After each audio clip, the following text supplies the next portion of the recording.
नमस्कार। अब चलिए देखते हैं बृहस्पति फिफ्थ हाउस में। बृहस्पति इन दी पंचम घर, फिफ्थ हाउस। देखिए, ये प्रारब्ध का घर है। प्रारब्ध यानी पिछले एक जन्म नहीं, कई जन्मों से जो किया हुआ कर्म है आपका, उसका फल वो आप ले करके आते हैं इस जीवन काल में। जो इस जीवन काल में फलित होगा तो वो प्रारब्ध बोला जाता है। प्रारब्ध एक बहुत ही शक्तिशाली चीज़ है जो आपकी किस्मत को, नसीब को तय करता है। यानी कई बार आप सोचते हैं कि ये पर्टिकुलर चीज़, आपकी विशेज़, आपकी वांट्स बहुत पर्टिकुलर होती है, कामनाएं होती है, लेकिन आपका नसीब जो है, आपका प्रारब्ध जो है वो तय करता है। ये डोर जो है ऊपर वाले से बंधा होता है, यानी आपके कर्मों से बंधा होता है कि आप क्या कर्म लेकर के आए हैं, क्या प्रारब्ध लेकर के आए हैं, जैसे बोला गया है।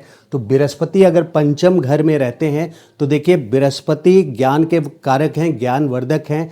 बहुत सारे सक्सेसफुल लोगों के करियर में, जिनके सक्सेसफुल करियर रहे हैं, जो प्रोफेशन में बहुत अच्छे कर रहे हैं, बहुत सारी कुंडलियां मैंने देखी है जिनमें पंचम घर में बृहस्पति होता है। यानी वो प्रारब्ध से ही बहुत सारा ज्ञान लेकर के आए हैं। और बृहस्पति फिफ्थ हाउस में एक बहुत स्ट्रॉन्ग मार्कर है बहुत सक्सेसफुल, आगे एक सक्सेसफुल पर्सन का।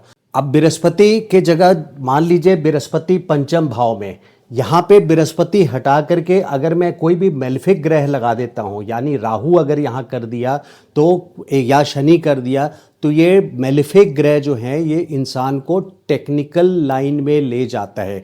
जो टेक्नोक्रेट्स होते हैं उनके फिफ्थ हाउस में उनका करियर बहुत अच्छा होता है। फिफ्थ हाउस में उनके भी आप राहु देखेंगे, चाहे शनि देखेंगे, इस तरह के ग्रह, मेलेफिक ग्रह देखेंगे। लेकिन उनके देखिए, आप ये हमेशा देखिए कि क्योंकि ये संतान भाव भी है, तो संतान भाव भी है जिसके वजह से टेक्नोक्रेट्स करियर में तो बहुत अच्छा कर लेते हैं, सक्सेसफुल करते हैं, लेकिन लेट शादी करते हैं।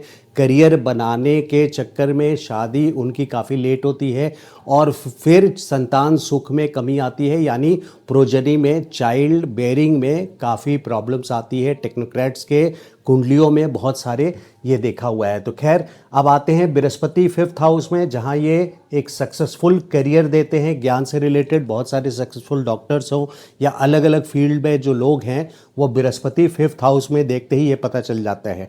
यहाँ पे संतान प्रोजनी के लिए, संतान सुख के लिए बहुत अच्छा है। लेकिन जो बात मैंने कही है कि कहीं ना कहीं एक कमी ज़रूर करते हैं, तो कोई ना कोई मिसकैरेज या संतान का लॉस भी यहाँ हो सकता है, क्योंकि एक जीव ले जाते हैं। और जीव से मेरा मतलब सिर्फ ये नहीं है कि ऐसा जिसके जुपिटर फिफ्थ हाउस में होगा उसको एक संतान का लॉस होगा ही होगा, या आजीवन वो डरता रहे कि भाई मेरा संतान कहीं लॉस नहीं हो जाए, ऐसा नहीं है। वो कोई उस घर से रिलेटेड एक कमी लेके आते हैं।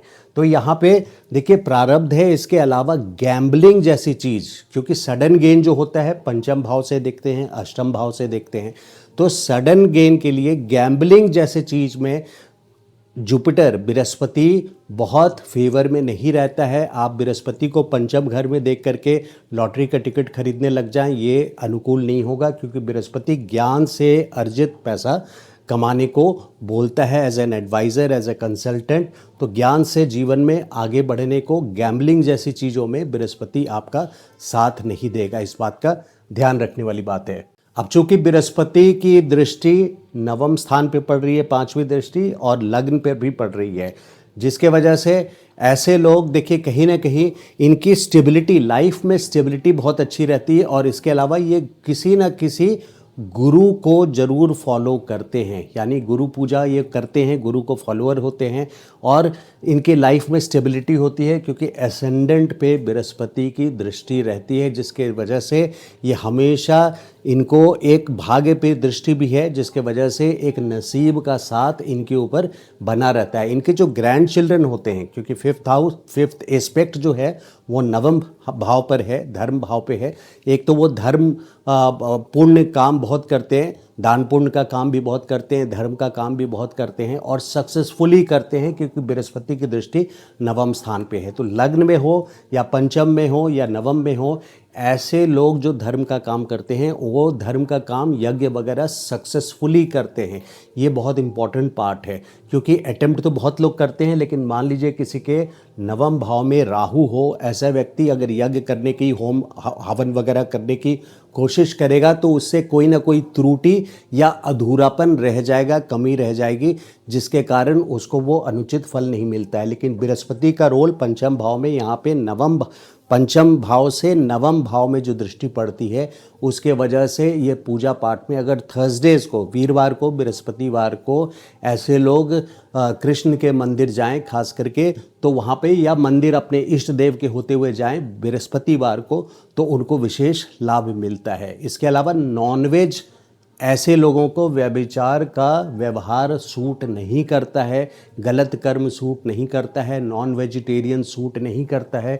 लग्न पे दृष्टि है, यानी आप अपनी किस्मत में कमी ला रहे हैं। अगर बृहस्पति पंचम भाव में है तो आपको नॉनवेज वगैरह त्याग देना चाहिए, या अगर आप ड्रिंक्स भी लेते हैं तो वो त्याग देना चाहिए।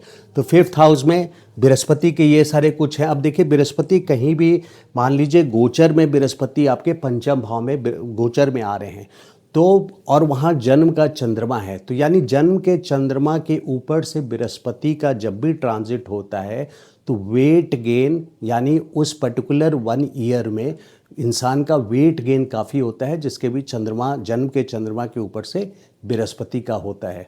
तो चेक वेट गेन लिखा जाता है कि चेक योर वेट गेन इस पर्टिकुलर ईयर में, क्योंकि बृहस्पति चंद्रमा के ऊपर से ट्रांजिट कर रहे हैं। हालांकि वहाँ पे गज केसरी योग बनता है और बहुत पैसों का भी लाभ होता है, धन का लाभ होता है।